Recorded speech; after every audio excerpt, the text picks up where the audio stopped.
Là, on va voir Nicolas Lambert, qui présente son nouveau spectacle, Le maniement des larmes. C'est sur la politique de l'armement de la France.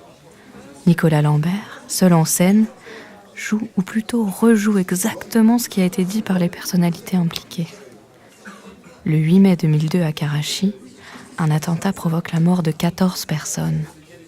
Une des explications est la suivante. Pour vendre des sous-marins au Pakistan, la France verse des commissions aux responsables pakistanais qui, très gentiment, reversent une partie à leurs généreux amis français pour le financement de leur campagne électorale. C'est ce qu'aurait fait Édouard Balladur en 2002. Mais pour son ami Nicolas Sarkozy, c'est une hypothèse grotesque.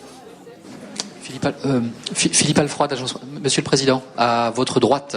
Bruxelles, 19 juin Philippe Alfroy, 2009. d'Agence France-Presse. Selon les informations qui ont été rapportées hier à la suite d'une réunion entre les parties civiles dans l'affaire de l'attentat de Karachi et les juges d'instruction, il semblerait que l'origine de l'attentat ne soit pas due à un acte terroriste, mais plutôt à des représailles de l'État pakistanais après le non-versement de commission.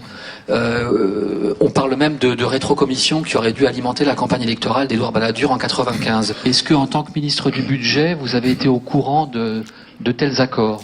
Vraiment, c'était pas la peine de vous mettre à ma droite pour me parler de ça. Hein. Franchement, c'est ridicule. Franchement, monsieur, franchement, c'est ridicule. Voilà, franchement, monsieur, c'est ridicule. Pas vous, hein, je me permettrai pas. Bon, pas vous, hein, je me permettrai pas. Hein. Je vous respecte, mais écoutez. Je vous respecte. Mais enfin, écoutez, soit il y a des éléments, donnez-les-nous. Soit il y a des éléments, donnez-les-nous. Franchement, c'est grotesque. C'est grotesque. Voilà ma réponse. C'est grotesque. Une autre question. Qu'est-ce que vous voulez que je vous dise ? Alors, raisonnement. Pour son financement, M. Balladur aurait accepté des commissions qui n'auraient pas été payées. Ensuite, ça a donné Karachi. Respectons la mémoire des victimes, s'il vous plaît. S'il vous plaît. Bon, une autre question. Non mais, qui peut croire à une fable pareille ? Qui peut croire à une fable pareille ?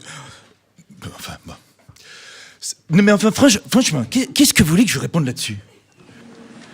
Mais honnêtement, qu'est-ce que vous voulez que je réponde là-dessus ? Il y a 14 ans, on tout surcroît. Non mais... On est dans un monde où tout se sait. Où la notion de secret d'État n'existe plus ? 14 ans après, vous venez me dire, est-ce que vous êtes au courant de commission qui aurait pas été... Et vous étiez pas au courant non plus, non ? Non, vous étiez journaliste à l'époque, je sais pas, vous jouerez peut-être, non ? Bon. Enfin, je vous en veux pas, hein, enfin bon.